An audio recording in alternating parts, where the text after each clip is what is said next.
Hola, quinto año, bienvenidos. Espero que estén bien. Realmente, bueno, lo único que puedo decir por el curso de ustedes es que estoy muy preocupado porque no recibo respuestas de ningún tipo.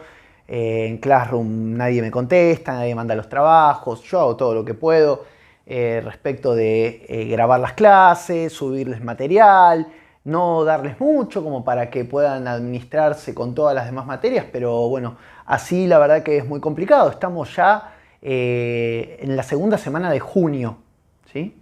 Y el cuatrimestre está a punto de terminar, faltan 20 días y al no recibir nada de parte de ustedes, bueno, nada, lamentablemente también se les va a complicar porque algunos tienen la materia previa de años anteriores, entonces necesitan entregar los trabajos. Ya es una cuestión que depende más de ustedes, que tiene más que ver con ustedes que con nosotros. Es decir, en septiembre probablemente estemos volviendo a la escuela. ¿Y qué van a hacer con todo lo que deben y todo lo que les queda pendiente? Piénsenlo, ¿sí? El nuevo proyecto que la escuela tiene es el de agrupamiento de materias, es decir, a partir de ahora vamos a trabajar en conjunto con inglés y con COCUSO. Estas tres materias van a formar parte de este proyecto. En este caso vamos a trabajar con el relato El gato negro de Edgar Allan Poe. Yo les voy a dejar la clase con la lectura del cuento, que tiene que ver con esto que estábamos viendo de cuentos crueles, que lo subí la clase anterior, el relato naturalista, ¿no? Donde la violencia está presente. Esto lo van a trabajar desde la mirada de inglés, desde la mirada de COCUSO y desde la mirada de literatura. Entre las tres materias vamos a sacar una nota, que esa va a ser la que les va a quedar en el cuatrimestre, ya sea TEA, TEP o TED. Recuerden, el TEA es el aprobado, ¿sí? Así que es muy importante que puedan ver la clase y que entiendan el relato para después poder aplicar los conocimientos a las otras dos materias, ¿sí? Los dejo con el cuento, sin más, y bueno, y a trabajar, que es muy importante, chicos, para que puedan tener el futuro de aprobar las tres materias, básicamente, el espacio de las tres materias. Obviamente, antes de leer este cuento, tenemos que tener en cuenta el contexto. Siempre eso es una situación fundamental y muy importante para entender lo que estamos leyendo. En el caso de este cuento, el autor es Edgar Allan Poe. Nació en el año 1809, ¿sí? En Estados Unidos. Estamos hablando de una persona que vive entre 1809 y 1949, ¿sí? Donde los tiempos eran muy distintos a niveles sociales, culturales, literarios, y los gustos de las personas, ¿sí?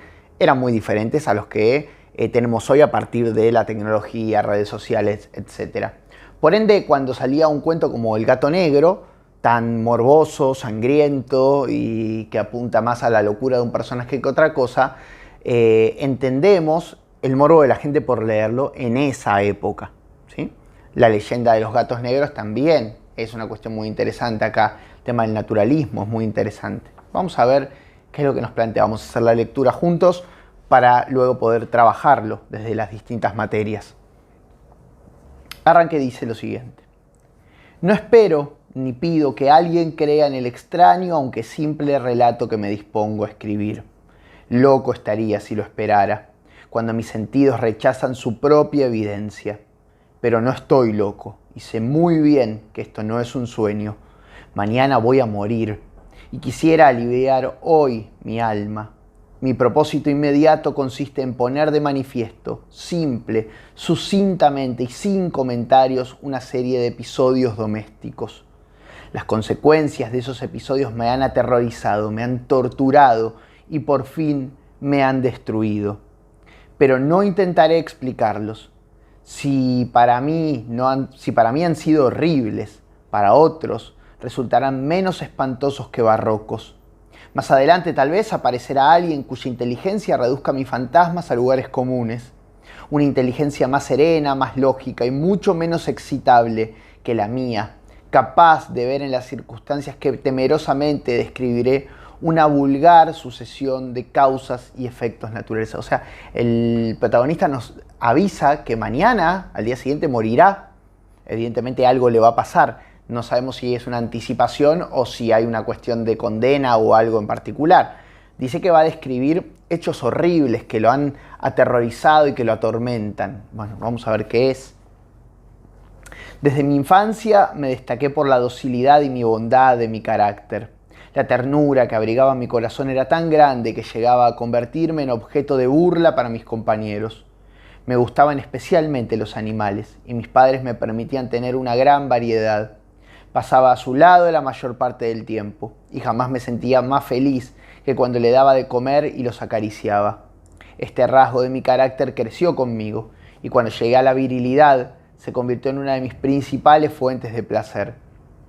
Aquellos que alguna vez han experimentado cariño hacia un perro fiel y sagaz no necesitan que me molesten explicarles la naturaleza o la intensidad de la retribución que recibía.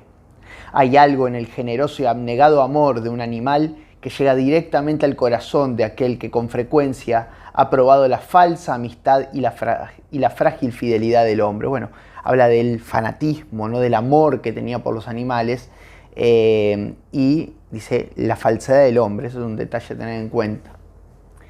Me casé joven y tuve la alegría de que mi esposa compartiera mis preferencias. Al observar mi gusto por los animales domésticos no perdía oportunidad de procurarme los más agradables de entre ellos.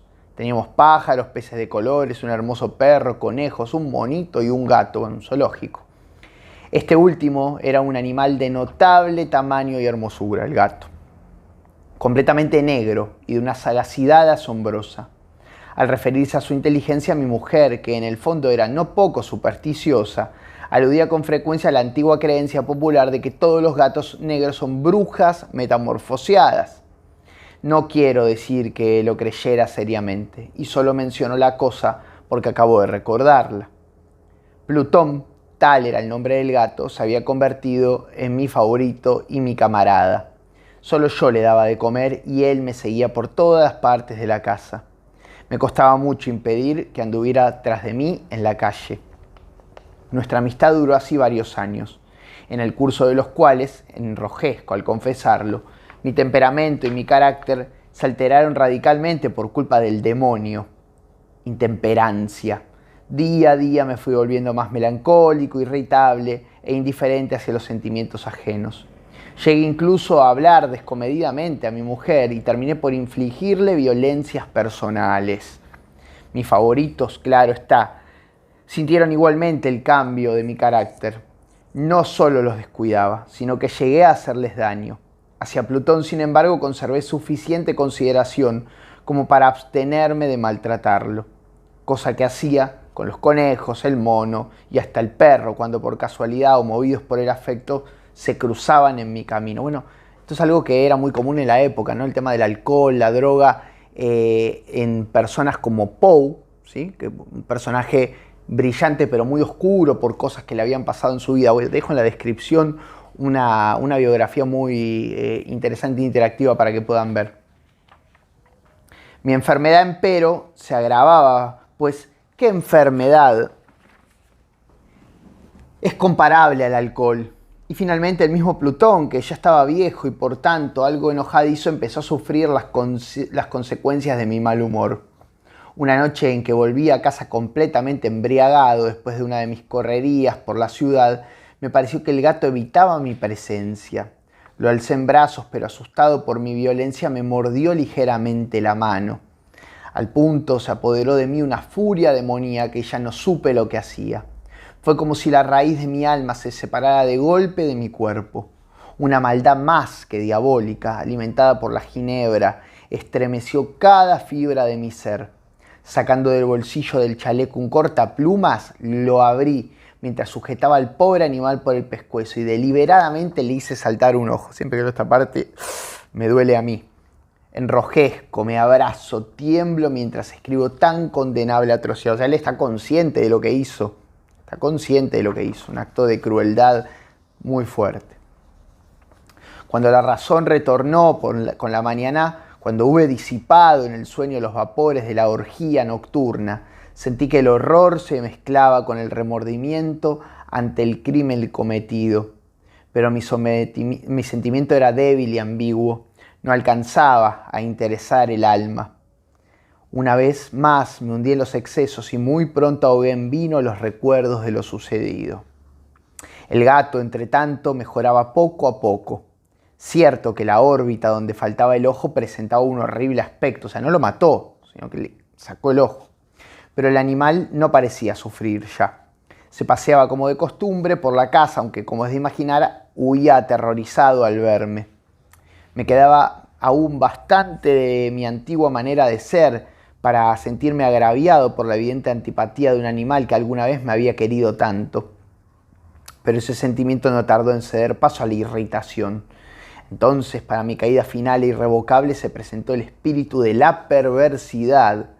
La filosofía no tiene en cuenta este espíritu y, sin embargo, tan seguro estoy de que mi alma existe como de que la perversidad es uno de los impulsos primordiales del corazón humano, una de las facultades primarias indivisibles, uno de esos sentimientos que dirigen el carácter del hombre. ¿Quién no se ha sorprendido a sí mismo 100 veces en momentos en que cometió una acción tonta o malvada por la simple razón de que no debía cometerla?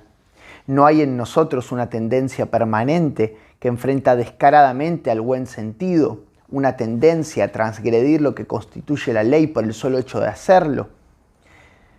Este espíritu de perversidad se presentó, como he dicho, en mi caída final, y el insondable anhelo que tenía mi alma de vejarse a sí misma, de violentar su propia naturaleza, de hacer mal por el mal mismo, me incitó a continuar y finalmente a consumar el suplicio que había infligido a la inocente bestia.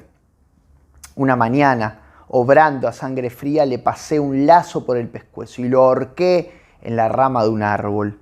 Lo ahorqué mientras las lágrimas manaban de mis ojos y el más amargo remordimiento me apretaba el corazón.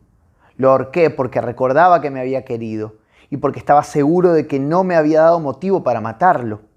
Lo ahorqué porque sabía que al hacerlo cometí un pecado mortal que comprometería mi alma hasta llevarlo, si eso fuera posible, más allá del alcance de la infinita misericordia del Dios más misericordioso y más terrible. Bueno, es como un párrafo donde él describe el sentimiento de un asesino, ¿no? De un perverso, de un psicópata, un sociópata, porque dice, ¿quién no ha sentido ganas de hacer algo por el simple hecho que no lo tenía que hacer? Bueno, como dice la frase, lo prohibido es más tentador, pero sí es cierto que uno no va por la vida matando gente porque está prohibido, uno no va pegándole a la gente porque está prohibido, uno si hace algo que está mal, bueno, tendrá que ver con esa necesidad de sentir de hacer algo, pero acá lo que dice él es que todos tenemos algo de perversidad dentro. Bueno, habría que ver hasta qué punto, él evidentemente mucho, ¿no?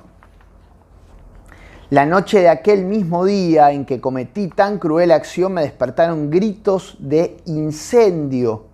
Las cortinas de mi cama eran una llama viva y toda la casa estaba ardiendo.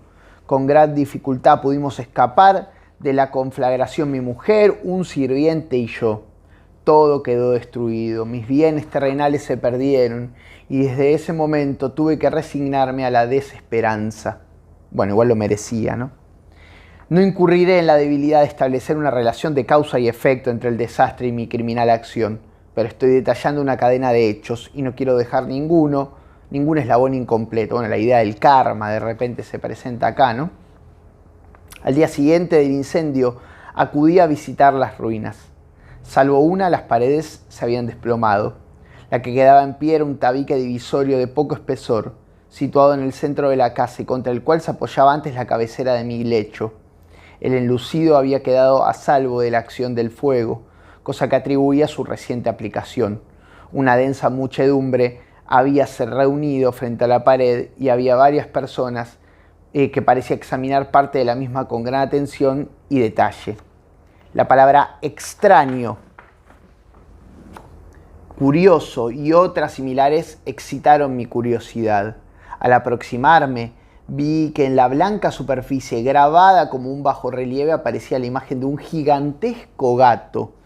El contorno tenía una nitidez verdaderamente maravillosa. Había una soga alrededor del pescuezo del animal. Bueno, querer o reventar, ¿no? El tema que hablábamos de las leyendas urbanas, las brujas, ¿no? No existen, pero que las hay, como dice el dicho. Al descubrir esta aparición, ya que no podía considerarla otra cosa, me sentí dominado por el asombro y el terror. Pero la reflexión vino luego de mi ayuda. Recordé que había ahorcado al gato en un jardín contiguo a la casa. Al producirse la alarma del incendio, la multitud había invadido inmediatamente el jardín. Alguien debió cortar la soga y tirar al gato en mi habitación por la ventana abierta. Sin duda, habían tratado de despertarme en esa forma. Probablemente la caída de las paredes comprimió a la víctima de mi crueldad contra el enlucido recién aplicado, cuyo cal, junto con la acción de las llamas y el amoníaco del cadáver, produjo la imagen que acababa de ver. Si bien en esta forma quedó satisfecha mi razón, ya que no mi conciencia, sobre el extraño episodio, lo ocurrido impresionó profundamente mi imaginación. Durante muchos meses no pude liberarme del fantasma del gato, y en todo ese tiempo dominó mi espíritu un sentimiento informe que se aparecía sin serlo el remordimiento. Llegué al punto de lamentar la pérdida del animal y buscar en los viles antros que habitualmente frecuentaba algún otro de la misma especie y apariencia que pudiera ocupar su lugar. Claro, busco una explicación lógica. El gato alguien me lo tiró, se apresó contra la pared. Bueno, en definitiva, es buscarle la lógica para no tener miedo, ¿no? Y dice que va a buscar otro gato, ¿no? Una noche en que borracho a medias me hallaba en una taberna más que infame, reclamó mi atención algo negro posado sobre uno de los enormes toneles de ginebra que constituían el principal moblaje del lugar. Durante algunos minutos había estado mirando dicho tonel y me sorprendió no haber advertido antes la presencia de la mancha negra en lo alto. Me aproximé y la toqué con la mano. Era un gato negro muy grande, tan grande como Plutón y absolutamente igual a este, salvo un detalle. Plutón no tenía el menor pelo blanco en el cuerpo, mientras este gato mostraba una vasta, aunque indefinida mancha blanca que le cubría casi todo el pecho. Al sentirse acariciado se enderezó prontamente, ronroneando con fuerza. Se frotó contra mi mano y pareció encantado de mis atenciones. Acababa, pues, de encontrar el animal que precisamente andaba buscando. De inmediato propuse su compra al tabernero, pero me contestó que el animal no era suyo y que jamás lo había visto antes ni sabía nada de él. Continuó acariciando al gato y cuando me disponía a volver a casa, el animal pareció dispuesto a acompañarme. Le permití que lo hiciera, deteniéndome una y otra vez para inclinarme y acariciarlo. Cuando estuvo en casa se acostumbró a ella de inmediato y se convirtió en el gran favorito de mi mujer. Por mi parte, pronto sentí nacer en mí una antipatía hacia aquel animal, otra vez sopa. Era exactamente lo contrario de lo que había anticipado, pero sin que pueda decir cómo ni por qué su marcado cariño por mí me disgustaba y me fatigaba. Gradualmente el sentimiento de disgusto y fatiga creció hasta alcanzar la amargura del odio. Evitaba encontrarme con el animal. Un resto de vergüenza y el recuerdo de mi crueldad de antaño me vedaban maltratarlo. Durante algunas semanas me abstuve de pegarle o de hacerlo víctima de cualquier violencia, pero gradualmente, muy gradualmente, llegué a mirarlo con inexpresable odio y a huir en silencio de su detestable presencia, como si fuera una emanación de la peste. Bueno, no tiene cura, evidentemente es violento por naturaleza. Lo que sin duda contribuyó a aumentar mi odio fue descubrir a la mañana siguiente de haberlo traído a casa a que aquel gato, igual que Plutón, era tuerto. Esta circunstancia fue precisamente la que hizo que más grato a mi mujer, quien, como ya dije, poseía en alto grado esos sentimientos humanitarios que alguna vez habían sido mi rasgo distintivo y la fuente de mis placeres más simples y más puros. El cariño del gato por mí parecía aumentar en el mismo grado que mi aversión.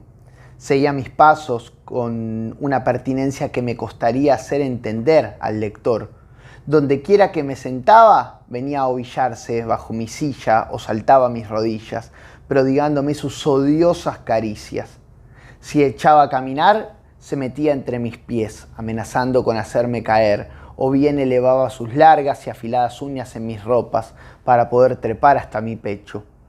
En esos momentos, aunque ansiaba aniquilarlo de un solo golpe, me sentía paralizado por el recuerdo de mi primer crimen, pero sobre todo, quiero confesarlo ahora mismo, por un espantoso temor al animal. Ahora como que se da vuelta, el que tiene miedo es él, le tiene miedo al propio gato. Habría que ver por qué. Aquel temor no era precisamente miedo de un mal físico, y sin embargo me sería imposible definirlo de otra manera. Me siento casi avergonzado de reconocer, sí, aún en esta celda de criminales, me siento casi avergonzado de reconocer que el terror, el espanto de aquel animal me inspiraba, era intensificado por una de las más insensatas quimeras que sería dado concebir. O sea, él ya está diciendo, y atentos al detalle, que está en una celda. Cuando está narrando esto, está en una celda con criminales. Más de una vez mi mujer me había llamado la atención sobre la forma de la mancha blanca de la cual ya he hablado y que constituía la única diferencia entre el extraño animal y el que yo había matado. El lector recordará que esta mancha, aunque grande, me había parecido al principio de forma indefinida, pero gradualmente de manera tan imperceptible que mi razón luchó durante largo tiempo por rechazarla como fantástica. La mancha fue asumiendo un contorno de rigurosa precisión. Representaba ahora algo que me estremezco al nombrar, y por ello odiaba, temía y hubiera querido librarme del monstruo si hubiese sido capaz de atreverme. Representaba, digo, la imagen de una cosa atroz, siniestra, la imagen del patíbulo. Oh, lúgubre y terrible máquina del horror y del crimen, de la agonía y de la muerte. Bueno, el patíbulo, ¿no? Me sentí entonces más miserable que todas las miserias humanas. Pensar que una bestia cuyo semejante había yo destruido desdeñosamente, una bestia era capaz de producir tan insoportable angustia en un hombre creado a imagen y semejanza de Dios. ¡Ay! Ni de día ni de noche pude gozar de la bendición del reposo. De día aquella criatura no me dejaba un instante solo. De noche despertaba hora a hora los más horrorosos sueños para sentir el ardiente aliento de la cosa en mi rostro y su terrible peso. Pesadilla encarnada de la que no me era posible desprenderme, apoyado eternamente sobre mi corazón. Bajo el agobio de tormento semejante, sucumbió en mí lo poco que quedaba de bueno. Solo los malos pensamientos disfrutaban ya de mi intimidad, los más tenebrosos, los más perversos pensamientos. La melancolía habitual de mi humor creció hasta convertirse en aborrecimiento de todo lo que me rodeaba y de la entera humanidad. Y mi pobre mujer, que de nada se quejaba, llegó a ser la habitual y presente víctima de los repentinos y frecuentes arrebatos de ciega cólera a que me abandonaba. Ahora va a empezar a maltratar a la mujer. Hasta ahora era con los animales, ¿sí? Ahora también es con la mujer. Cierto día, para cumplir una tarea doméstica, me acompañó al sótano de la vieja casa donde nuestra pobreza nos obligaba a vivir. El gato me siguió mientras bajaba la empinada escalera y estuvo a punto de tirarme cabeza abajo, por las escaleras, lo cual me exasperó hasta la locura. Alzando un hacha y olvidando en mi rabia los pueriles temores que hasta entonces había detenido mi mano, descargué un golpe que hubiera matado instantáneamente al animal de haberlo alcanzado. Pero la mano de mi mujer detuvo su trayectoria. Entonces, llevado por su intervención a una rabia más que demoníaca, me zafé de su abrazo y le hundí el hacha en la cabeza. Sin un solo quejido cayó muerta a mis pies. Bueno, fuerte la imagen clavándole el hacha en la cabeza a la mujer porque evitó que mate al gato. O sea, insisto, un psicópata, un asesino ya fuera de lo normal, ¿no? Porque en este caso es matar a la propia esposa por nada. Cumplido este espantoso asesinato, me entregué al punto y con toda la sangre fría la tarea de ocultar el cadáver, o sea, no de entregarse, de ocultar el cadáver. Sabía que era imposible sacarlo de casa, tanto de día como de noche, sin correr el riesgo de que algún vecino me observara. Diversos proyectos cruzaron mi mente. Por un momento pensé en descuartizar el cuerpo y quemar los pedazos. Luego se me ocurrió cavar una tumba en el piso del sótano. Pensé también que si no convenía arrojar el cuerpo al pozo del patio o meterlo en un cajón, como si se tratara de una mercadería común, y llamar a un mozo de cordel para que lo retirara de casa. Pero al fin di con lo que me pareció el mejor expediente y decidí emparedar el cadáver en el sótano, tal como se dice que los monjes de la Edad Media emparedaban a sus víctimas. Pared, cadáver y armar otra pared, ¿no? El sótano se adaptaba bien a este propósito. Sus muros eran de material poco resistente y estaban recién revocados con un mortero ordinario que la humedad de la atmósfera no había dejado endurecer. Además, en una de las paredes se veía la saliencia de una falsa chimenea, la cual había sido rellenada y tratada de manera semejante al resto del sótano. Sin lugar a dudas, sería muy fácil sacar los ladrillos en esa parte, introducir el cadáver y tapar el agujero como antes, de manera que ninguna mirada pudiese descubrir algo sospechoso. No me equivocaba con mis cálculos. Fácilmente saqué los ladrillos con ayuda de una palanca y luego de colocar cuidadosamente el cuerpo contra la pared interna, lo mantuve en esa posición mientras aplicaba de nuevo la mampostería en su forma original. Después de procurarme argamasa, arena y cerda, preparé un enlucido que no distinguía del anterior y revoqué cuidadosamente el nuevo enladrillado.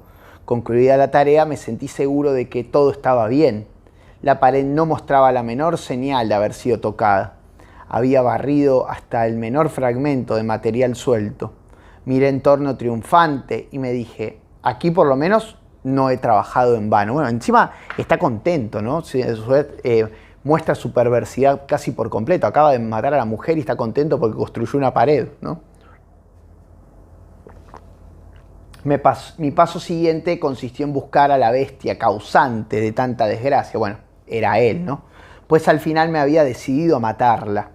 Si en aquel momento el gato hubiera surgido ante mí, su destino habría quedado sellado, pero por lo visto el astuto animal, alarmado por la violencia de mi primer acceso de cólera, se cuidaba de aparecer mientras no cambiara mi humor.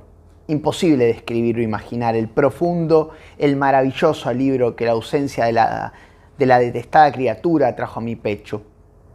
No se presentó aquella noche y así por primera vez desde su llegada a la casa pude dormir profunda y tranquilamente. Otra vez el detalle, ¿no?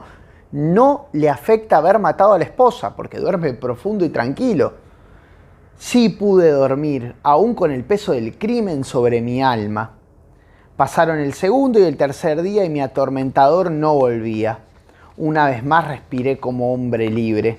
Aterrado, el monstruo había huido de casa para siempre. Ya no volvería a contemplarlo. Gozaba de una suprema felicidad y la culpa de mi negra acción me preocupaba muy poco. Se practicaron algunas averiguaciones a las que no me costó mucho responder. Incluso hubo una perquisición en la casa, pero naturalmente no se descubrió nada. Mi tranquilidad futura me parecía asegurada. Claro, no habrán visto a la mujer en el pueblo y habrán empezado a investigar. Al cuarto día del asesinato, un grupo de policías se presentó inesperadamente y procedió a una nueva y rigurosa inspección. Convencido de que mi escondrijo era impenetrable, no sentí la más leve inquietud. Los oficiales me pidieron que los acompañara en su examen. No dejaron hueco ni rincón sin revisar. Al final, por tercera o cuarta vez, bajaron al sótano. Los seguí sin que me temblara un solo músculo. Mi corazón latía tranquilamente como el de aquel que duerme en la inocencia. Me paseé de un lado al otro del sótano. Había cruzado los brazos sobre el pecho y andaba tranquilamente de aquí para allá. Los policías estaban completamente satisfechos y se disponían a marcharse. La alegría de mi corazón era demasiado grande para reprimirla. Ardían deseos de decirles, por lo menos, una palabra como prueba de triunfo y confirmar doblemente mi inocencia. Y acabo de meter la pata. «Caballeros», dije por fin cuando el grupo subía la escalera, «me alegro mucho de haber disipado sus sospechas. Les deseo felicidad y un poco más de cortesía. Dicho sea de paso, caballeros, esta casa está muy bien construida». En mi frenético deseo de decir alguna cosa con naturalidad, casi no me daba cuenta de mis palabras. Repito que es una casa de excelente construcción. Estas paredes ya se marchan. Ustedes, caballeros, tienen una gran solidez. Golpea las paredes, ¿no? Y entonces, arrastrado por mis propias bravatas, golpeé fuertemente con el bastón que llevaba en la mano sobre la pared del enladrillado, tras del cual se hallaba el cadáver de la esposa de mi corazón. Qué cínico, ¿no? La esposa de mi corazón. Última página. Que Dios me proteja y me libre de las garras del antidemonio, del archidemonio, perdón, no, el antidemonio no, del archidemonio. Apenas había cesado el eco de mis golpes cuando una voz respondió desde adentro de la tumba. Un quejido sordo, entrecortado al comienzo, semejante al sollozar de un niño, que luego creció rápidamente hasta convertirse en un largo, agudo y continuo alarido, anormal, como inhumano, un aullido, un clamor de lamentación, mitad de horror, mitad de triunfo, como solo puede haber brotado en el infierno de la garganta de los condenados, en su agonía y de los demonios exultantes en la condenación. Hablar de lo que pensé en ese momento sería locura. Presa de un vértigo, fui tambaleándome hasta la pared opuesta. Por un instante, el grupo de hombres en la escalera quedó paralizado por el terror. Luego una docena de robustos brazos atacaron la pared, que cayó de una pieza. El cadáver, ya muy corrompido y manchado de sangre coagulada, apareció de pie ante los ojos de los espectadores. Sobre su cabeza, con la roja boca abierta y el único ojo como de fuego, estaba agazapada la horrible bestia, cuya astucia me había inducido al asesinato y cuya voz delatora me entregaba al verdugo. Había emparedado al monstruo en la tumba. El cuento termina con esta acción que parece ser producto del destino, ¿no? Él canchereando, golpeando la pared en el final, casi orgulloso de lo que había hecho, termina con el descubrimiento del crimen. El cadáver aparece porque el gato lo delata, ¿sí? El aullido, el maullido del gato lo delata. Él no se habrá dado cuenta y lo habría emparedado junto con el cuerpo de su mujer. O el gato de alguna manera se metió ahí, ¿no? Todo es tan extraño. No hay ninguna cosa paranormal en el cuento, a pesar de que uno podría decir, bueno, el gato lo hizo a propósito, de alguna manera, esto de la leyenda de la bruja metamorfoseada y todo. Lo que sí tenemos es la historia de un asesino que evidentemente está condenado a muerte, ¿sí? Por eso en el principio dice, mañana voy a morir, y después aclara que está en una celda, porque evidentemente está condenado a muerte por lo que hizo, ¿no? Bueno, con este cuento vamos a trabajar, ¿sí? Un cuento muy oscuro, insisto. Poe tiene estos relatos morbosos y oscuros en su haber porque su vida también estaba marcada a fuego por hechos de ese estilo, por el alcohol y por muchas cosas que lo han llevado a escribir de esta manera.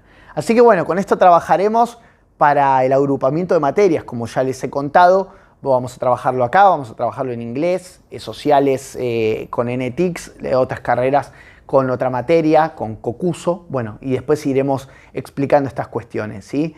Bueno, espero que lo hayan disfrutado y que, bueno, hayan podido seguirlo a la par mía.